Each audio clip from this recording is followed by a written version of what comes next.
Hi, this is Joe again with another review. For the sake of this video, we're going to do, since we're now in December 2018, of course we are now officially within the Christmas season officially, and it's time to do a review of a Christmas movie instead of a Christmas special.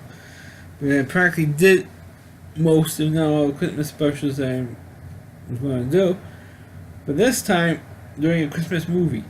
And this time, in this particular review, I'm going to be doing a review of Rudolph and Frosty Christmas in July, which is a full-length stop-motion animated movie. It came out in 1979 and was produced and co-produced and co-directed by Rankin and Bass, who of course were the kings of the Christmas shows. You name the Christmas show, and these two guys have done it. And so I think that both of them have since passed away, but they've done, except for maybe Charlie Brown, and maybe Mr. Magoo's Christmas Carol way back in 1962. These two guys have done all of them. Like Rudolph, Frosty, 'Twas the Night Before Christmas, Santa Claus is Coming to Town, The Year Without Santa Claus, Little Drummer Boy. You name it, these guys have done it. Mostly the stop motion animation. Very few of them were old-fashioned 2D cartoons, except for maybe Frosty. And Frosty Winter Wonderland, 'Twas the Night Before Christmas. The rest of the shows Jamaica and Bass have done were straight-out stop motion animation, except for the ones I mentioned already.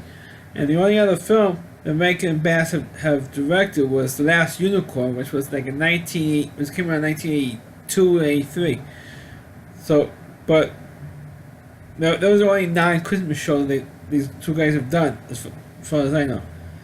But for Rudolph and Frosty Christmas in July, it was the first time they did like a straight up Christmas show. That was a straight full length animated film.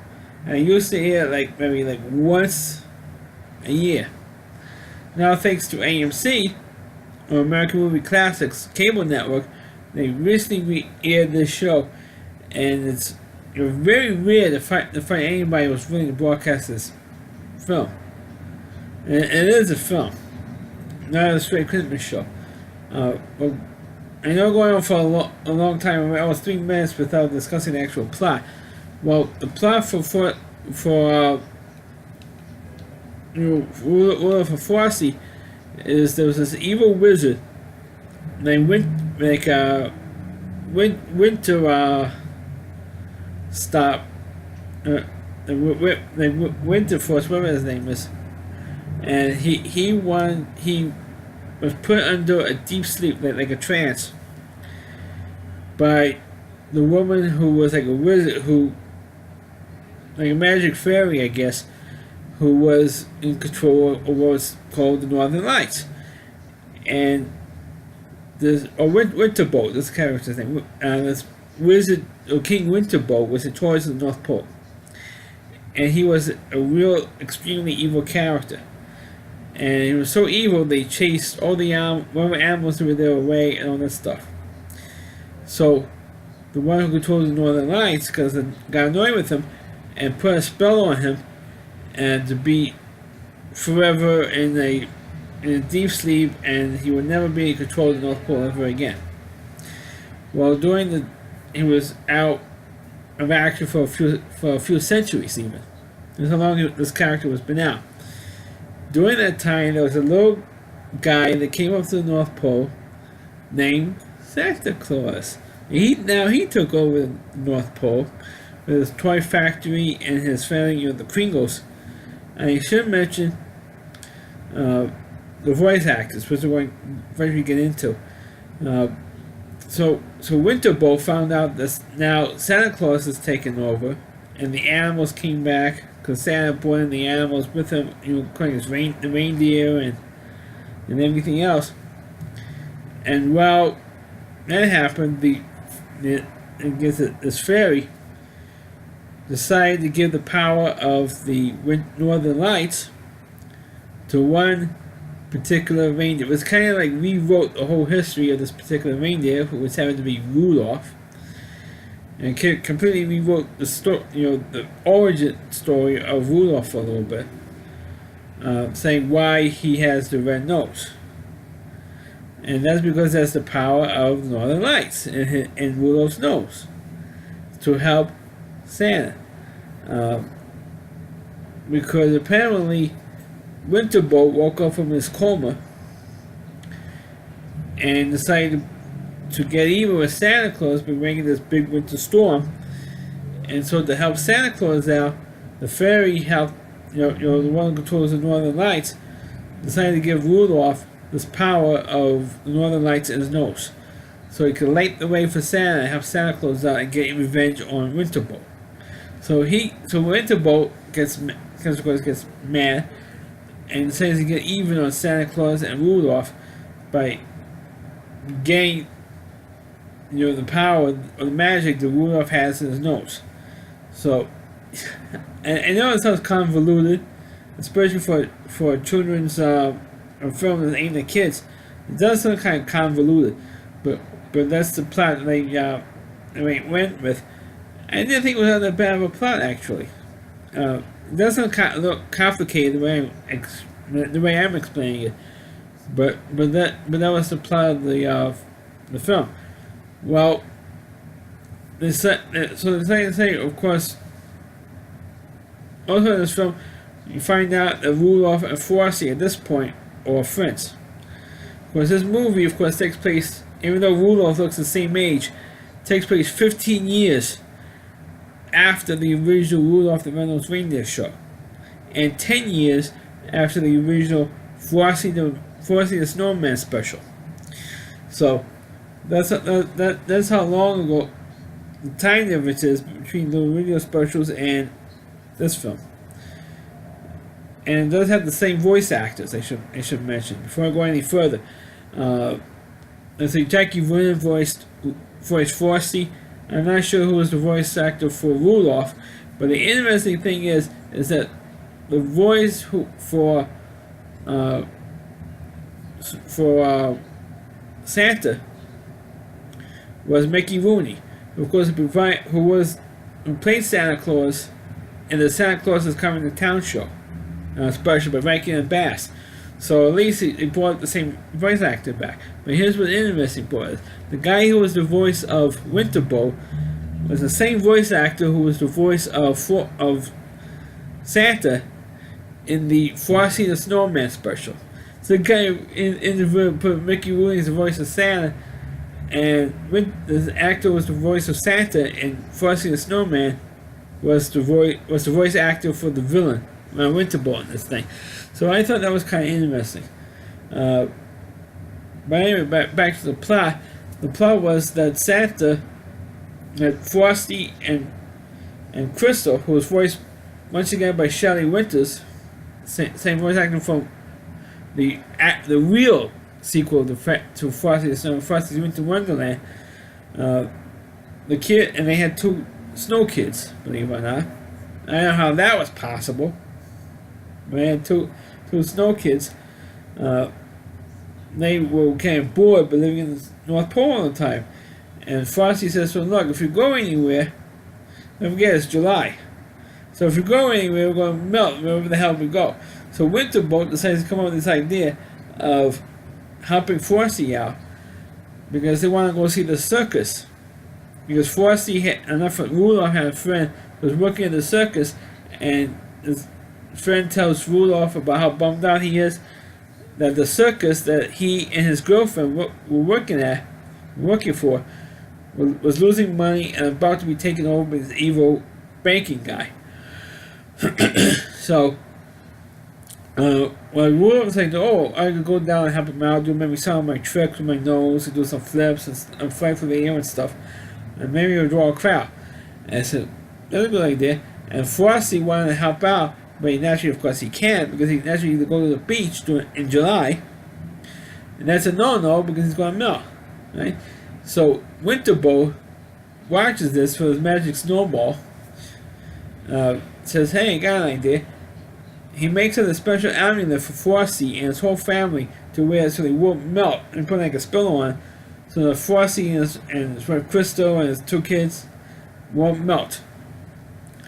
So he was agreed to do that, so now he could help Frosty out. Because I'm wondering, how in the world could Frosty go anywhere in July when it's like summer, right? And they're at the beach in the summer in the circus. How could he not melt? You know, that's one of the plot points that I had while I was watching this thing.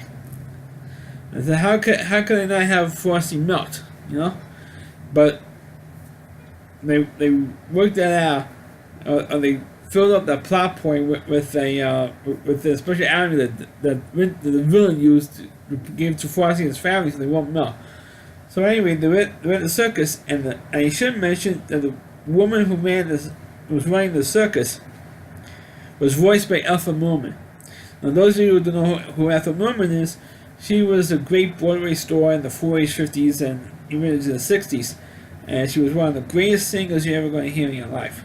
And one of the great Broadway stars of all time. At least she's definitely within the top 5 of great Broadway performers of all time. She was the voice of the owner. And they found out all this stuff was going on, all the shady stuff with this local guy who wants to take over the circus. And of course, by then losing money, they had no choice but to maybe to sell to this guy. And we found out that it was this other reindeer the Winter Bolt was using, who hated Rudolph. Not even the Winter Bolt hated Rudolph, but this other reindeer did as well. And so Winter Bolt recruited this reindeer to help frame Rudolph to make him look bad, because they found out, Winter Bolt somehow found out that if Rudolph does something bad, something evil, he will lose the power of his nose. Not joking. So they were able to trick Rudolph to steal the money, the gate from the circus, because it was a big hit. Rudolph became a big hit, helping out the circus out. Frosty helped out, so he had an act with Rudolph as well, and in the end of the act of the night, and so they drew a lot of money. And while in between acts, Rudolph helped this crappy reindeer, this crooked reindeer, helped steal the gate, unknowing, because the other reindeer tricked him. And to look for this, this thing's for money. So, it's okay, we're supposed to give it to this cop, and this cop's going to give it to the bank. But meanwhile, the cop was actually the banker, or this crooked banker who wants to take over the bank. I was supposed to say the crooked banker who wants to take over the circus. And Rudolph, they know about, got tricked. So because he got tricked, even in spite of the fact that he got tricked, he lost the power of his nose because he did something evil. He stole money. Right? So he lost the power of his nose and can't get it back. So Winterbow comes along and says, "Hey, I can help you get your nose, power of your nose back." And what's that? But if you give me Frosty's hat, because Frosty was the only one who knew that something phony was going on, because Rudolph took the blame. So Winterbolt was able to convince Rudolph to take the blame. Otherwise, he's not going to help him get his nose powers back, and also going to help him get Frosty's hat. Because Frosty knew that Rudolph didn't do it. That Rudolph was tricked. So Frosty says to him, "Look, why didn't you tell the truth? Why didn't you tell that you were tricked by this this crappy reindeer here?" And Rudolph says, "I can't. If I do that, I'll lose my power of my nose. I won't gain it back. Winterbolt won't give me back my red nose if I tell the truth. I have to lie, cover it up, because I did something bad, and I should admit that I did something bad." He said, "Yeah, but what was your fault? You were tricked. It doesn't matter. I'm going to admit to it anyway." So he admits that he did the bad thing, and despite the fact that eventually it worked out, obviously, and he lost his red nose. And guess what? Winterbolt didn't give Rudolph his powers back. Because he wanted both Rudolph and Frosty, and he did that. And eventually so what happened was, Winterbolt also screwed Santa, because Santa's supposed to come and save Frosty and bring him quickly back to the North Pole before the July fireworks were finished. He would melt.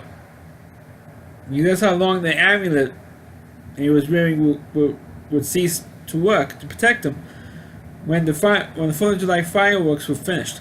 So, but Winterbolt put in a storm, or whipped up a storm, so that Santa would not get to the circus in time to save Frosty, or bring Frosty back up to the North Pole. So, both Rudolph and Frosty got stealthed by Winterbolt, and it does take a long time to get to that point in the story. So then what happened was they figured out that they were screwed by Winterbolt. So wait, how are we gonna beat him without my red nose and stuff? And well, guess what? In this movie, they brought back the whale, Big Ben the whale.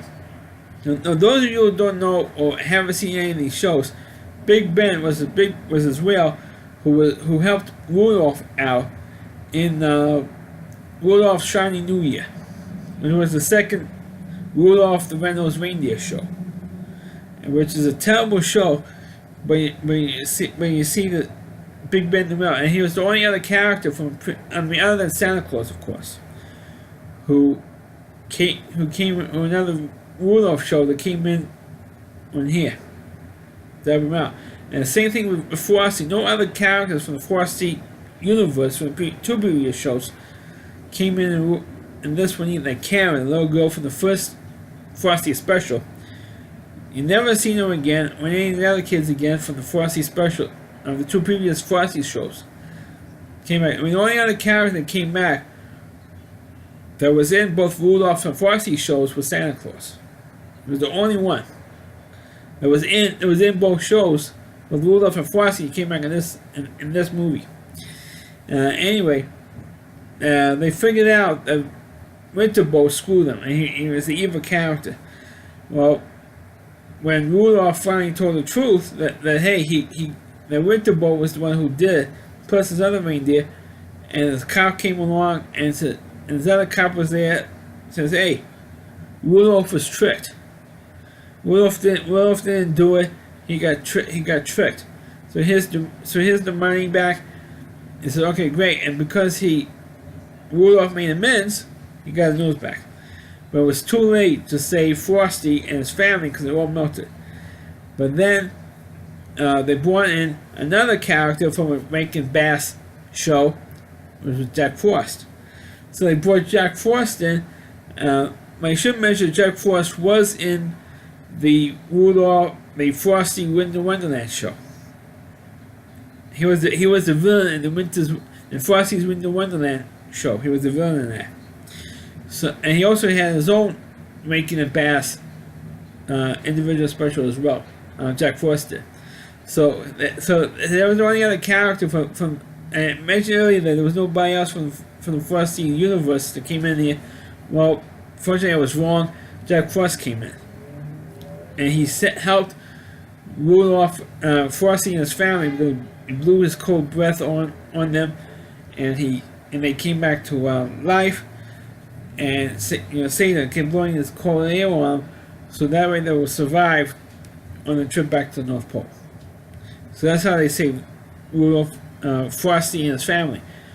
Well, the only problem is that you still had Winterbolt to deal with, and of course, well, I'm not going to say how they defeated him, but long story short, and it was almost 20 minutes since they're doing the 19 and a half minutes race in this video. They do defeat Winterbolt at the end, or Rudolph does. Gets even with him, ends him, and of course, everybody lives happily ever after in this movie. But of course, at the end, Rudolph was depressed that he didn't help lead the sleigh team with Santa. But But afterwards, said, I know maybe you can help me out. And said, how? Because Rudolph decided to agree to continue to help Alpha Woman out in her circus out. And of course, everybody then apologized to Rudolph because they knew that at that point, that he didn't rob the circus, he was tricked, and all that type of thing. And he says, to make it up to you, why don't you continue to work here?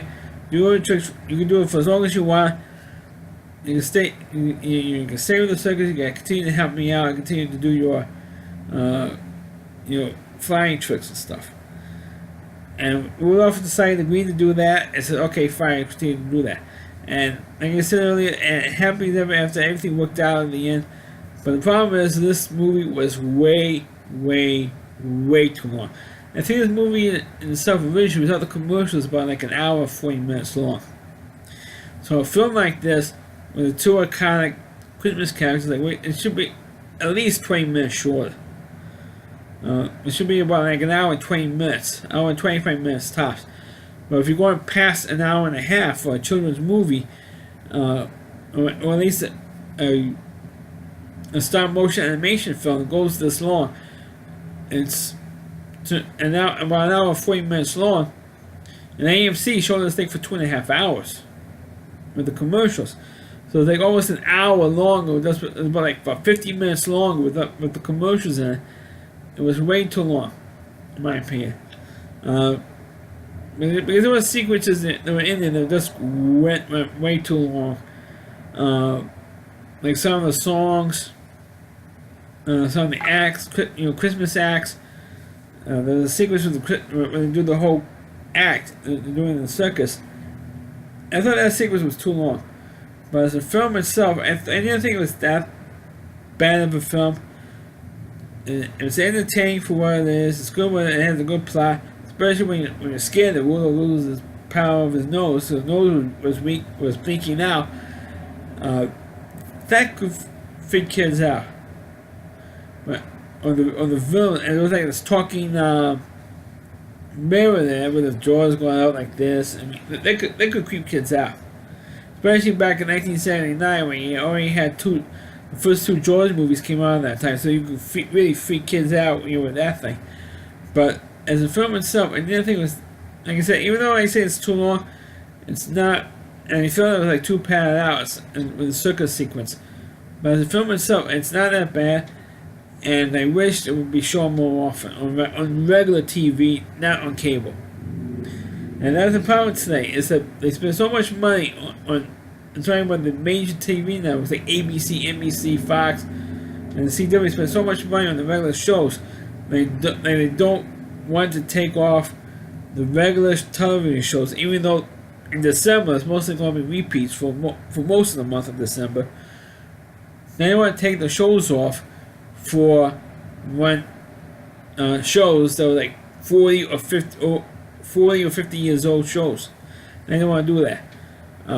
But they should show this movie. I mean, just show it once on regular TV. It's not going to hurt anybody. Put it on like a Saturday night or a Sunday night, just for the kid, or even a Friday night. We don't have to worry about school the next day. Put it on regular TV. It's not going to hurt anybody. But the show itself is not bad. It's not great, but it is what it is. It's also fun to see two of the iconic Christmas characters, or three of them, called Santa Claus and Jack Frost. All four of them work on this show. So let me review of Rudolph and Frosty's Christmas in July. Please click on the video. Please rate it. Feel free to comment on it. Please subscribe. Sorry, you can't comment on my videos anymore. I forgot about that. So please rate the video. Please subscribe to my channel, and please forward this video on your Facebook pages. You can check out all my reviews on my YouTube channel at rallyc.com, so WDY, C.com. There's a homepage to the Rally Reviewer, Christy Moore. And please check out all of his videos on his website. Thanks for watching, and catch you next time.